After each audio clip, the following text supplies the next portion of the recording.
কাজী মাসুম আক্তার অনেক দূরে রয়েছেন। রায় শুনে ওনার মন তৃপ্ত, মন সিদ্ধ, আত্মার শান্তি, উনি বেঁচে আছেন, আত্মার শান্তি হয়েছে, যাকে এটা ভালো হলো। উনি অশান্ত হয়ে পড়ছিলেন, রায় শুনে উনি তৃপ্ত হয়েছেন। উনি বুঝতে পেরেছেন হাইকোর্টটা গেরুয়া, ওখানে কেন্দ্র সরকারের প্রভাব আছে। সুপ্রিম কোর্টটা গেরুয়া নয়, ওখানে কেন্দ্র সরকারের প্রভাব নেই। এটা একটা ভালো লক্ষণ। সর্বোচ্চ আদালতকে উনি যেভাবে সম্মান দিয়েছেন, আমরা কৃতজ্ঞ ওনার কাছে। আমি শুধু বলবো, দুর্নীতির 17 কলাম, দুর্নীতির 17টা মাধ্যম ছিল। সেই 17টা মাধ্যমের মাধ্যমে এই আমরা 8,324 জন অযোগ্য চোর শিক্ষকের সন্ধান পেলাম সুপ্রিম কোর্টে। এবং এই চোর শিক্ষকদের যারা নিয়োগ করেছে, সেই নিয়োগকর্তা, নেতা, মন্ত্রী, আমলা ঘামলা, তাদেরও সন্ধান পাওয়া। অর্থাৎ চুরি যারা করেছে, চুরি যারা করতে দিয়েছে, এইটার পরে ওনার মন শান্ত। এইটা তো সুপ্রিম কোর্ট একটু সময় নিল মাত্র, কারণ যারা আবেদনকারী তাদের এখনো 10 জনের বক্তব্য শোনা হয়নি। যারা রেসপন্ডেন্ট তাদের কথা শোনার টাইম পায়নি সুপ্রিম কোর্ট, তাই জুলাই মাসে টাইম দিয়েছে যে এইটা এক্ষুনি এদেরকে বিতাড়িত করার দরকার নেই, একটু সময় দেওয়া হোক, এরা মুচলেখা দিক, যে যখন তাদের তদন্ত সম্পূর্ণ হবে, যারা অযোগ্য, যারা চোর, তাদেরকে এই 2 মাসে, এই এক্সট্রা 2 মাসে বেতন সূত্র ফেরত মুচলেখা লিখিয়ে দিয়েছে। তারপরে ওনার অপার শান্তি, একটাই কারণ, ওনার সমস্ত কর্মকাণ্ড। এটাই তো প্রশ্ন কাজী মাসুম আক্তার, যে যেখানে বিভাজন দরকার ছিল সেখানে তো বিভাজনটা হলো না। আপনি রয়েছেন এখানে, আপনি কাজী মাসুম আক্তার, আপনিও জানেন একাধিকবার ফুরফুরা শরীফের রাস্তা থেকে শুরু করে ইমাম ভাতা থেকে শুরু করে এই ধরনের জিনিসগুলো স্পষ্ট চলে আসে। ভাতার ক্ষেত্রে বিভাজন চলে আসে, পুরোহিত ভাতা না ইমাম ভাতা, মন্দিরের উন্নয়ন না মসজিদের উন্নয়ন, নাম ধরে ধরে চলে আসে। তাহলে এক্ষেত্রে বিভাজন করা গেল না কেন? যেখানে বিভাজন দরকার সেখানে বিভাজন নেই, যেখানে বিভাজন দরকার নেই সেখানে বিভাজন। মঞ্চ থেকে দাঁড়িয়ে, এখানে রয়েছেন ফাল্গুনি, মঞ্চ থেকে দাঁড়িয়ে ওপেনলি বলা হয় আজকে এই অনুষ্ঠান, আজকে ওরা হিংসা ছড়াবে। আমি বলে দিচ্ছি, আজকে ওরা হিংসা ছড়াবে। এই ওরাটা কারা? দীর্ঘদিন ধরে বলে যাননি এগুলো, ভোটের ময়দানে বলে যাননি? ওনার দলে আরেক নেতা মুর্শিদাবাদে বলছেন, মুর্শিদাবাদে ওরা 30 আমরা 70, কেটে ভাগীরথীতে ভাসিয়ে দেব বলে যাচ্ছে না? কিসের ইঙ্গিত এগুলো? কিসের ইঙ্গিত এগুলো? একবারও বলতে শুনিনি আজ পর্যন্ত যারা চাকরি চুরি করেছে তাদের হাতে হাত করা পড়াবো, সিবিআই করতে না পারলে পুলিশ করবে। এগুলো তো শুনতে পাই না। শুধুমাত্র ভোট ব্যাংক বিভাজনের রাজনীতি হচ্ছে ভোটের বৈতরণী পার করার জন্য। আমি আসবো ফাল্গুনি। দেখুন, আজকে এই যে দুর্নীতি হয়েছে, এটা একটা প্রাতিষ্ঠানিক দুর্নীতি, এটা সুপ্রিম কোর্ট মেনে নিয়েছেন, তারা বলেছেন। তারপরেও মমতা ব্যানার্জি স্বস্তির নিঃশ্বাস ফেলেছেন। কেন? তার ক্যাবিনেটটা আপাতত বেঁচে গেছে, ভোটের সময় তাদের নিয়ে টানাটানি করবেন না, তার ভোটটা তাহলে আপাতত কমছে না, সেই ভেবেই তিনি স্বস্তির নিঃশ্বাস ফেলেছেন। কিন্তু এটা জেনে রাখুন, যারা এই দুর্নীতি করে চাকরি পেয়েছে, মানে সেটা তার জন্য দায়ী আপনারা গরিব মানুষ, তাদের কাছ থেকে যেরকম টাকা নিয়েছেন, তারা জমি বিক্রি করে, সোনা বিক্রি করে আপনাদের হাতে টাকা তুলেছেন, টাকা তুলে দিয়েছে, কারণ তাদের আপনারা আশ্বস্ত করেছেন আমায় টাকা দিন, আমি চাকরি দেবো। প্লাস যাদের আপনার মন্ত্রী আছে, নেতা আছে, তাদের ছেলে মেয়েদের আপনারা চাকরি দিয়েছেন, অর্থাৎ আপনারা স্বজন পোষণ করেছেন। দ্বিতীয়ত, যারা সত্যিকারের পরীক্ষা দিয়েছে, যাদের মেধা তালিকায় নাম উঠেছে, তারা চাকরি পায়নি, তারা বঞ্চিত হয়েছে। আজকে ভাবুন, প্রত্যেকটাকে, যারা চাকরি পেয়েছে বা যারা বাদ গেছে, প্রত্যেকেই যে চাকরি খেকো, সত্যিকারের চাকরি খেকো যদি কেউ হয়ে থাকে, তার নাম মমতা ব্যানার্জি, তার নাম এই শিক্ষামন্ত্রী, পুরো ক্যাবিনেটের জন্য দায়ী। কারণ দীর্ঘদিন ধরে এই দুর্নীতি চলছে, এটা আজকের দুর্নীতি নেই। মমতা ব্যানার্জি জানতেন, তার সিআইডি, তার পুলিশ এতদিন ধরে কি করেছে কেন জানতে পারেননি?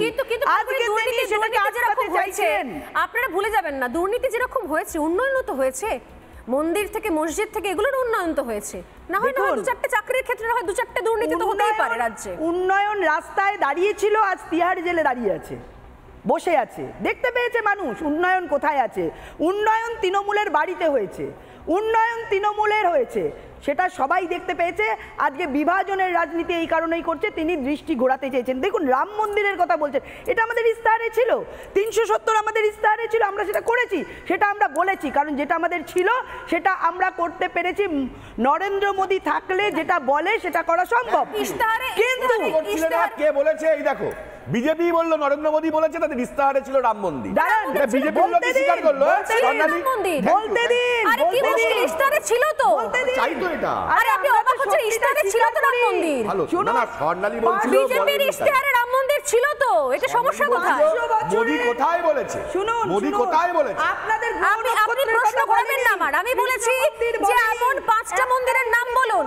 রাম মন্দির ইস্তাহারে ছিল, আর বাকি কোন কোন মন্দির নরেন্দ্র মোদী বলেছেন আমি করেছি, আমি মন্দিরের রাস্তা করে দিয়েছি, মন্দির করেছি, তার সঙ্গে সৌরজগৎ করেছি, বিশ্ব ব্রহ্মাণ্ড করেছি, এগুলো কোথায় বলেছেন? না আপনারা বিভাজন বলছেন, শুনে নিন ফাল্গুনি, শুনে নিন, বিভাজনের রাজনীতি বলছেন আর উন্নয়ন বলছেন। তো আমি আপনাদের একটা ছোট্ট ঘটনা বলি। না 500 বছরের মানুষের আবেগ ছিল এই রাম মন্দির। না বেশ, আপনাদের আবেগ এখানে আপনাদের কাছে। রাম মন্দির আমি আপনাদের আবেগ নিয়ে মানুষের কিছু বলছি না আবেগকে দিদি। কিন্তু কৃষ্ণ দিদি, আমি মন্দির আপনাদের আবেগ বলেননি। নিয়ে কিছু বলছি না, আপনাদের আবেগ আপনাদের কাছে, বলেননি। আমার আবেগ অন্য জায়গা। আমি শুনিনি, আমার আবেগটা আমি আপনাদের শুনিনি। গত রবিবার দক্ষিণ দিনাজপুর জেলার কুশমন্ডি ব্লকের আমিনপুরের একটি ছেলে, এই যে বলছেন না যে বিভাজন, ভোট ব্যাংক, আমরা ওরা, শিক্ষা, দুর্নীতি, শুনে নিন আমাদের আবেগটা একবার। দক্ষিণ দিনাজপুরের কুশমন্ডি ব্লকের আমিনপুরে শিক্ষক হওয়ার স্বপ্ন নিয়ে লড়াই চালিয়ে যাচ্ছিল যে ইমরান হোসেন, তার অকাল মৃত্যু হয়ে গেল। কিভাবে জানেন? শুধুমাত্র রাস্তায় দাঁড়িয়ে আন্দোলন করতে করতে হাসপাতালে নিয়ে গেল, ব্রেন স্ট্রোক হয়ে গিয়েছিল, মাত্র 32 বছর বয়স। পরিবার সূত্রে খবর, ব্রেন স্ট্রোকের কারণে মৃত্যু হয়েছে চাকরি প্রার্থীর। আজও রাস্তায় বসে হাজার হাজার চাকরি প্রার্থী রয়েছেন। এরকম ইমরানের মতো তারা রোজ আন্দোলনে যোগ দেন, বাড়ি ফেরেন, সকালে যান, আর রাস্তায় দাঁড়িয়ে থাকার ক্ষমতা তাদের নেই। এই ইমরানটা কারা? আমাদের ইমরান, ওদের ইমরান, হিন্দুর ইমরান, মুসলিমের ইমরান? এই ইমরানরা কারা যারা চাকরির জন্য রাস্তায় দাঁড়িয়ে থাকতে থাকতে সর্বশান্ত হয়ে যাচ্ছে, অসুস্থ হয়ে পড়ছেন? এই ইমরান কারা? কই এদেরকে নিয়ে তো এরকম উন্নয়নের খতিয়ান শুনতে পাওয়া যায় না। আজকে বিজেপির ইশতেহারের কথা বলছে, আমি তৃণমূল ইশতেহার পড়ছিলাম সেদিনকে, আমার একবার ডাউট হলো তৃণমূল ইশতেহারে কি রয়েছে। যুবদের গর্জন, একটা লাইন লেখা রয়েছে, মূল 10টা পয়েন্টের মধ্যে যুবদের গর্জন লাইন রয়েছে। সেটা গর্জন না হাহাকার? ভোটের আগে প্রতিশ্রুতি আছে, ভান্ডার আছে, ডাবল চাকরি আছে, ভোটের পর বলে একটা কেটলি নিয়ে নাও, চা বিক্রি করো, একটা ভাঁড় নিয়ে নাও, বাড়িতে মাকে বলো ঘুগনি বানিয়ে দিতে, ঘুগনি নিয়ে বসে যাও পুজোর সময়। আর এই শাসক দল, হ্যাঁ, চা বিক্রিকে ছোট করছো? চা বিক্রিকে ছোট করাটা বিষয়টা, চাওয়ালা আজকে প্রধানমন্ত্রী, কি বলছো তুমি? 100 বার চা বিক্রি করতে করতে প্রধানমন্ত্রী হওয়া যেতেই পারে, কিন্তু আমি বলবো সবাই চা বিক্রি করো, সবাই প্রধানমন্ত্রী হবে। তাহলে কখনো ডাবল চাকরি বলে চা বিক্রি করার কথা বলবো না, প্রধানমন্ত্রী হলে দেশটাকে বেঁচে যায়, চাকরি বলে চা বিক্রির কথা বলবো না, এটা হচ্ছে ভাওতা। আমি বলছি আমি তোমাদের চা বিক্রি করার কথা ব্যবস্থাই করব, আমি চা বিক্রি ব্যবস্থা করছি। আমি বলছি ডাবল চাকরি দেবো, আর বলছি ঘুগনি মাকে বলো বানিয়ে দিতে, তোমরা কি ঘুগনি বিক্রি করো, চা বিক্রি করো, এটাকে বলে ভাওতা সোজা ভাষায়। আরো শুনে নিন, এই মুহূর্তে সমস্ত তদন্ত আটকাতে দেশের শীর্ষ আদালতে ছুটতে হচ্ছে। এই মুহূর্তে যেটা জানতে পারা যাচ্ছে যে সিবিআই তদন্ত আটকাতেও রাজ্যের ভূমিকা থাকছে, কারণ বাকি সমস্ত ক্ষেত্রে সিবিআই তদন্ত যেটা চলবে বলে গতকাল বলা হয়েছে, সেই তদন্ত নাকি আটকাতে চাইছে রাজ্যের শাসক দল। বিকাশ রঞ্জন ভট্টাচার্য, শান্তনু সেন কি বলছেন একবার শোনাবো। আসবো ঝন্টু বড়াইকের কাছে। মতো আদালতের নির্দেশ থাকলে পরে রাজ্যের কোনো অনুমতির দরকার হয় না, এটা সুপ্রিম কোর্টের জাজমেন্টই আছে। আর এই রাজ্যে যত সিবিআই তদন্ত হচ্ছে সবই হচ্ছে আদালতের নির্দেশে, সিবিআই স্বতঃপ্রণোদিত কোনো তদন্ত করছে না। এখন রাজ্য সরকার জনগণের পয়সায় মামলা করতে যাবেন, সেই জন্য মামলা করতে গেছেন, এটা তো স্থির হয়ে গেছে। সুপ্রিম কোর্ট তো বহুদিন আগে সিদ্ধান্ত করে দিয়েছেন যে কোর্টের আদেশ হলে পরে সেক্ষেত্রে তার রাজ্যের অনুমতির কোনো প্রয়োজন নেই, অনুমতি সাপেক্ষ সেটা হয় না। আমরা দেখেছি 2014 সালে বিজেপি ক্ষমতায় আসার পর থেকে বিগত 10 বছরে ইডি সিবিআইয়ের ব্যবহার 365% বেড়েছে, এবং বিরোধীদের বিরুদ্ধে ব্যবহার যেটা 2014 আগে ছিল 60%, সেটা এখন বেড়ে হয়েছে 95%। বিভিন্ন ক্ষেত্রে সারা ভারতবর্ষে বিরোধী শাসিত রাজ্যগুলোতে বিরোধী দলকে বিব্রত করার জন্যে, তাদেরকে কালিমালিপ্ত করার জন্যে, কোথাও সরকার ভাঙার জন্যে, কোথাও ভয় দেখানোর জন্যে যেভাবে কেন্দ্রীয় বাহিনীর অপব্যবহার হচ্ছে, সেটা একটা বাচ্চা ছেলেরও বুঝতে বাকি নেই।